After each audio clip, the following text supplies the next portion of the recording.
आज का हेडिंग है राष्ट्रीय दुग्ध दिवस। आज हम अपनी इस वीडियो में राष्ट्रीय दुग्ध दिवस के बारे में जानने का प्रयास करेंगे। भारत में श्वेत क्रांति हुई थी, क्योंकि श्वेत क्रांति दुग्ध उत्पादन से संबंधित है, तो इसीलिए हम पढ़ रहे हैं। भारत में श्वेत क्रांति के जनक डॉक्टर वर्गीज कुरियन। तो जो श्वेत क्रांति थी भारत में, उसके जनक माने जाते हैं डॉक्टर वर्गीज कुरियन।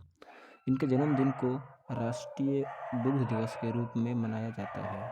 तो ये सवाल यहाँ बन सकता है कि किसके जन्मदिन को हम राष्ट्रीय दुग्ध दिवस के रूप में मनाते हैं। तो वो थे हमारे डॉक्टर वर्गीज कुरियन। वर्ष 2014 में 26 नवंबर के दिन भारतीय डेयरी एसोसिएशन यानी कि आईडीए ने पहली बार यह दिवस मनाने की पहल की थी।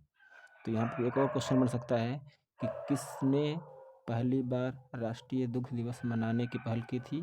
तो वो था हमारा भारतीय डेयरी एसोसिएशन आईडीए। ध्यातव्य है कि डॉक्टर वर्गीज कुरियन के मार्गदर्शन में ही भारत ने कई महत्वपूर्ण संस्थाओं जैसे गुजरात सहकारी दूध विपणन संघ लिमिटेड और राष्ट्रीय डेयरी विकास बोर्ड का गठन किया गया।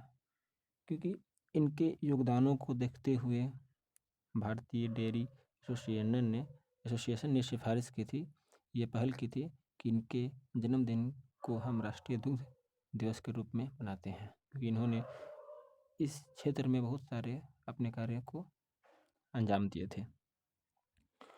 तो वर्ष 1970 में दुग्ध उत्पादन में वृद्धि तथा ग्रामीण क्षेत्र की आय बढ़ने को ध्यान में रखते हुए ऑपरेशन फ्लड की शुरुआत की गई थी। क्योंकि 1970 में दुग्ध उत्पादन में वृद्धि हुई थी, और वृद्धि में सबसे महत्वपूर्ण हाथ हमारे डॉक्टर वर्गीज कुरियन का था, और ग्रामीण क्षेत्रों की आय भी इससे बढ़ी थी, क्योंकि ग्रामीण क्षेत्रों में ही हमारे दुग्ध उत्पादन में ज़्यादा वृद्धि देखी गई थी, क्योंकि वहाँ के लोग ज़्यादा किसान होते हैं, पशुपालन होते हैं, तो ये लोग पशुओं को पालते हैं, तो इसीलिए वहाँ पर वृद्धि देखी गई थी।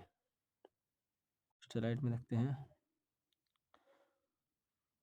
डॉक्टर कुरियन ने किसानों और श्रमिकों द्वारा चलाए जा रहे कई संस्थानों की स्थापना के अतिरिक्त लोकप्रिय डेयरी ब्रांड अमूल की भी स्थापना की थी।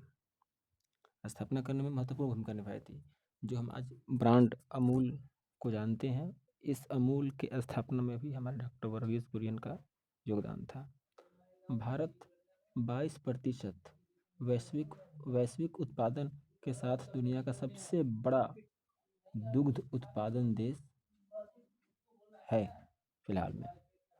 इसके बाद संयुक्त राज्य अमेरिका, पहले नंबर पर हमारा भारत है, और दूसरे नंबर पर हमारा क्या है, पहले तो हमारा भारत है, खुद भारत, और दूसरे नंबर पर हमारा है अमेरिका, जो हमारा और जिसके साथ हमारे संबंध अच्छे खासे हैं, और जो कि हमारा चीन है, जो आए दिन बॉर्डर पर कुछ न कुछ करते रहता है। उसके ही साथ ही एक पाकिस्तान है और ब्राज़ील, इन सब का स्थान है। अगर फर्स्ट पर हम कहें तो फर्स्ट पर हमारा इंडिया है, सेकेंड पर हमारा यूएसए है, थर्ड पर बात करें तो थर्ड पर चीन है, फोर्थ पर पाकिस्तान है, और 5 पर ब्राज़ील है।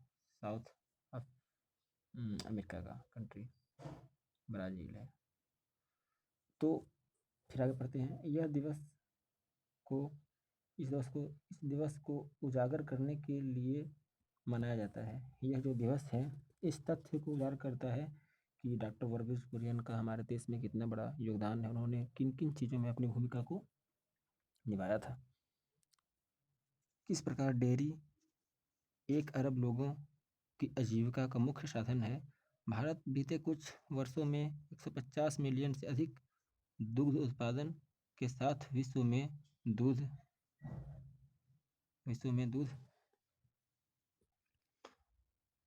दूध उत्पादन का सबसे बड़ा उत्पादक बन गया है।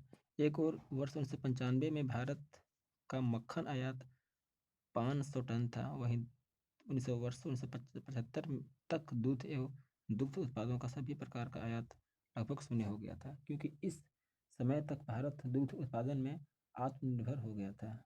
इस वर्ष आज़ादी का अमृत महोत्सव पहल के तहत केंद्र सरकार ने राष्ट्रीय डेयरी विकास बोर्ड परिसर में एक समारोह का भी आयोजन किया था। तो हमारे जो डॉक्टर वर्गीस कुरियन है उनका योगदान दुग्ध उत्पादन में बहुत ही ज़्यादा है और दुग्ध उत्पादन से ही संबंधित है श्वेत क्रांति। अगर आता है सवाल में कि श्वेत क्रांति किससे संबंधित है, तो हमारा आंसर होना चाहिए दुग्ध उत्पादन। तो आज के लिए इतना ही।